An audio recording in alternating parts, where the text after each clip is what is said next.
আসসালামু আলাইকুম এভরিওয়ান। গত 2 তারিখ আমাদের এখানে শবে বরাত গিয়েছিল। তো হঠাৎ করে কি আয়োজন করব আসলে কি আমার জানা ছিল না। আমি ভেবেছিলাম 3 তারিখে, পরবর্তীতে গ্রাম থেকে আমার শাশুড়ি যা এবং আমার মা ফোন করে বলে বাংলাদেশ থেকে যে আজকে শবে বরাত।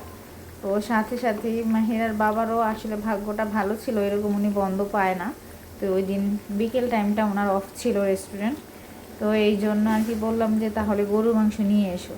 তো গরুর মাংস নিয়ে আসছে, আর কি করব বুঝতে পারতেছিলাম না। তো ভাবছি যে রুটি করব না, ভাত আছে ভাতই খাবে।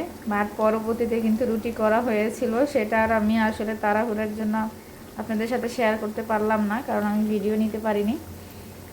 আর রুটি করেছি, সালাদ করেছি, একটু সুজির হালুয়াও করেছিলাম। সবাই মাশাল্লাহ অনেক খেয়ে ভালো বলেছে, আর খেয়েছে সবাই, এটাই আনন্দ লাগছে। কারণ বিদেশের বাড়িতে ওনারা তো এতদিন ব্যাচেলর ছিল, আমার হাজব্যান্ড। তো এরকমভাবে হয় না, আর প্রথমবারের মতো আমাদেরও এখানে শবে বরাত। দেখ আলহামদুলিল্লাহ আল্লাহ পাকের দোয়ায় অনেক ভালো কেটেছে।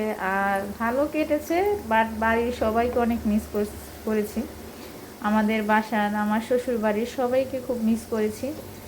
কারণ আসলে একটা আমেজে থাকে অন্যরকম। এখানে একা একা নামাজ পড়েছি, ভালো লাগছে।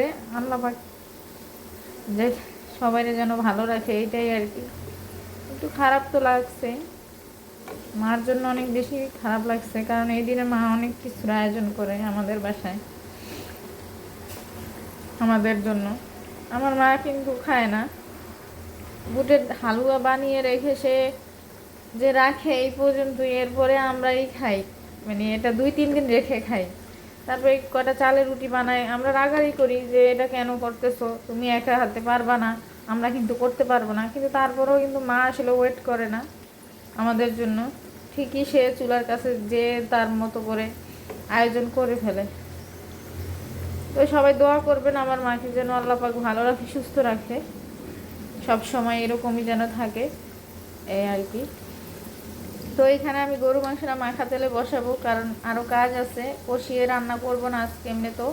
আর সরিষার তেল যেহেতু আছে, ভাবতেছি যে বসিয়ে রান্না করলেই ভালো হবে। একদম মাখা তেলে রান্না করবো, এই জন্য আর কি দিয়েছি। আমি সব ময় মশলা আগে ব্লেন্ড করে রেখেছি, রাখার পরে ওই গরুর মাংসটাকে পরিষ্কার করে দিয়ে দিয়েছি।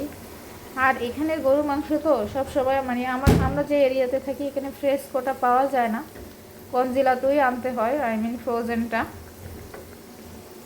তো ফ্রোজেনটাই আমরা আসলে খাই বেশিরভাগ। আর যেটা ফ্রেশকো আনেও আমার কাছে মনে হয় যে ফ্রোজেনটাই ভালো থাকে বেশি ওটার থেকে। কারণ আসলে ফ্রেশকোটা এনেও তো যেদিন আনে সেদিন হয়তো বা আমরা যেদিন যাই ওদিন পাই না, হয়তো বা আমরা যখন যাই তখন দেখা যাচ্ছে যে ওইটা অলরেডি 2-3 দিন, 5 দিন, 1 সপ্তাহ রেখে দিচ্ছে, হ্যাঁ, নর্মাল ইয়াতে, ফ্রিজে। এর জন্য ওইটা আমি নেই না, সবসময় বলি যে কনজিলাতটাই আনবে। তো এই তো গরু মাংস রান্না হয়ে গেল। আর পরদিন সকালে বৃষ্টি আর বৃষ্টি, এটা আসলে রহমতের বৃষ্টি আমার কাছে মনে হলো। তো সবাই ভালো থাকবেন, সুস্থ থাকবেন, আমাদের জন্য দোয়া করবেন, আমরা যেন ভালো থাকি, সুস্থ থাকি। আজকে এ পর্যন্তই।